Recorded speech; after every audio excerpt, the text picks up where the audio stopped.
Am I allowed to be reviewing this club? I don't think it's got tightness written on the bottom. It's awkward. Right guys, Mark Crossfield here. I'm at Torquay Golf Club and we have Dan Hendriksen in the house. We're going to be testing X Forged UT iron. We've also got Coach Lockie just hanging out. Oh yeah. Right? Yeah. Hang out, Coach. Yeah, just on holiday, you know. just hang in with the bras. So we're going to test X Forged UT. We will try and get outside, but it's pouring down, so we're going to start inside and see how we go. Let's get stuck in.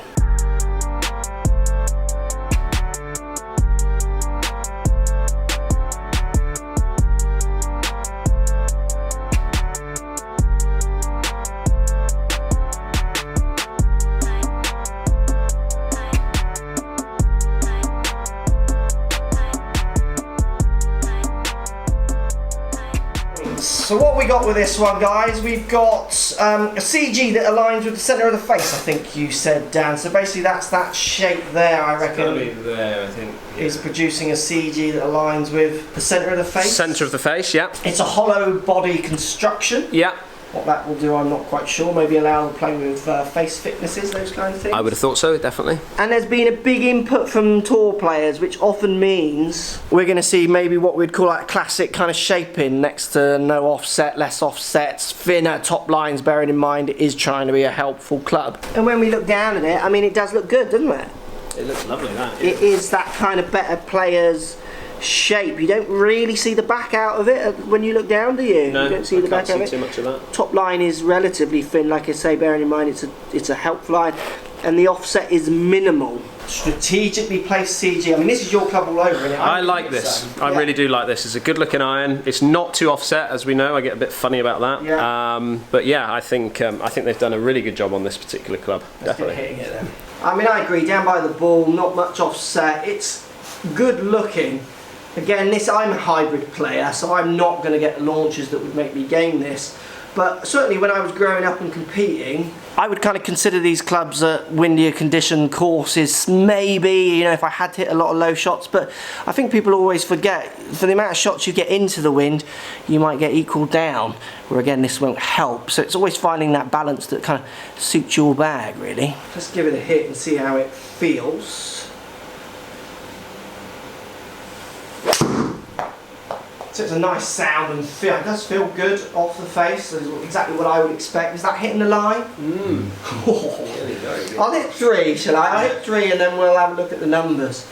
But that did nearly land on the line. Am I allowed to be reviewing this club? I don't think it's got tightness written on the bottom. It's awkward. Oh, open your minds. So that was toey. Yeah. But I reckon I'll get away with it. I'll show you the numbers in the second one. In a second. The second one's toey and it's missed a little bit right, maybe right side of the green if we were hitting at a target. Maybe just rolling off.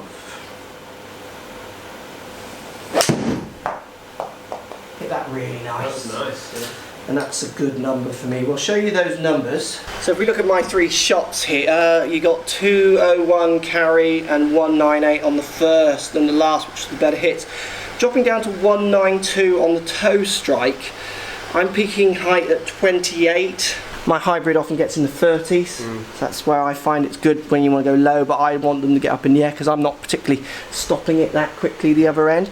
The other thing as well, look at the toe strike here. I mean, it's not disaster, but it's 12 yards right compared to 1 yard left, and what's that? I can't quite see.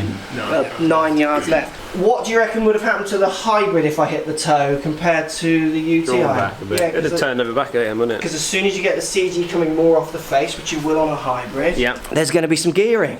There is. And I play for that. I'm going to hit a bit on different parts of the face, and this is what always saddens me when I hear some comments saying, oh, you should try hitting off the middle of the face. To think that I hit in the middle of the face all the time is just crazy. I mean, that's 5 mile-an-hour jumps in ball speed through strike. But I want to know how my patterns of strike perform, and I do hit toes with those kind of clubs, and you hear me often say, like on the video I towed that drive, I need that little bit of gearing for me, which is where I would go for a hybrid over that. But as UTs go, utility irons, whatever you want to call it, looks lovely. Dan, you gonna hit some? Yeah, let's hit some. Right, Dan likes the looks, I imagine. I really like the look of this. It's this is more my sort of club. Yeah, Get up. Good shot. Get up, Dan.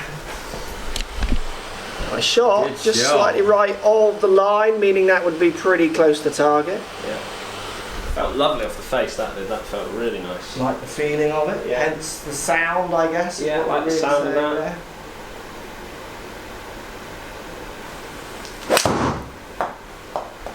Could it come out a bit lower, that one? Is it? Good shot though. Just drifting a bit further right, but not bad at all. That feels really quite Does nice. it? Yeah. For So me. basically what you're saying there then is it doesn't make a tingy noise, I guess. No, it's not a tingy noise. It's not a thud either. Yeah. You know, it's quite a solid strike. It feels soft. That's probably the word. Likes it. Oh, that was nice. Oh, it's a lovely shot. Great dispersion. Like Dan. that. What a player! So Dan hitting 3 better strikes, getting his up to 203 to mine to 197, and so in all intents and purposes they're almost the same really on distance because my missed strike dropped me down. Look at the heights, it's interesting. Dan's not really scared of actually hitting that quite low. Get up, Dan. No, I'm not scared of it anything low. So I'm spinning 3.7, he's spinning at 4,000, similar as well. I'm launching mine at 13, where he's launching his at 11. I'm more of a sweeper with my angle of attack down, maybe a little bit more down, which will play into these ideas. And again, that's where a hybrid for me might work. Yeah. Because I like sweeping it, fast soul, interacting with the turf differently to something like that, Yeah. where you are playing that more like how a player would play. And you're the same, Matt. You're a bit more of a Yeah, digger, I'm one of aren't those, you? yeah. You'd play that, wouldn't you? Which Yep. is why he would game that, but Matt's not allowed to talk about this because obviously he's contract Yeah, through yeah. and blood, and Anything I'd say He couldn't would give be an opinion biased, on wouldn't that, it? No. absolutely. Really And if he did biased. give an opinion, it would be worthless. In fact, I don't even know what you're doing here, Matt. He's on holiday.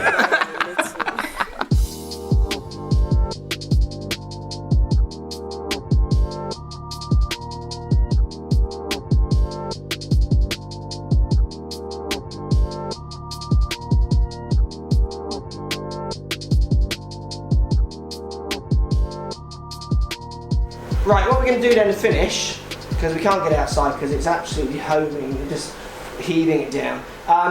200 yards is where we've got to get it. Got to try and Yeah. hit target. Okay.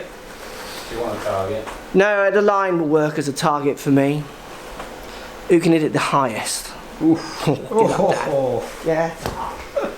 So do you see what I mean? It's a gaming shot. You are going to need to play a 200-yard shot that's going to have to stop the other end because you're now downwind and you've got to go over something. Again, that's where I'm going to just pull my hybrid all day long. So if you can't do these kind of shots, or you're not trying to do these shots when you're getting fit with any clubs, I personally don't think you get doing it quite right. So basically anything getting over 30-yard peak height is going to win, I reckon, this game. 35, I reckon that is. So there you go, that's 2-0 something carry. We'll look at the number in a second. Right, Dan, I don't know the number, but I reckon that was not bad. What I have you think got that was for me? pretty good. Can you get it in the air, and would it bother So this you is if it my didn't? this is my New Year's resolution. More height. More height. So I've got to get this one That's a over funny 200. resolution. Obviously, you could have presented more loft at any point in your life. Okay.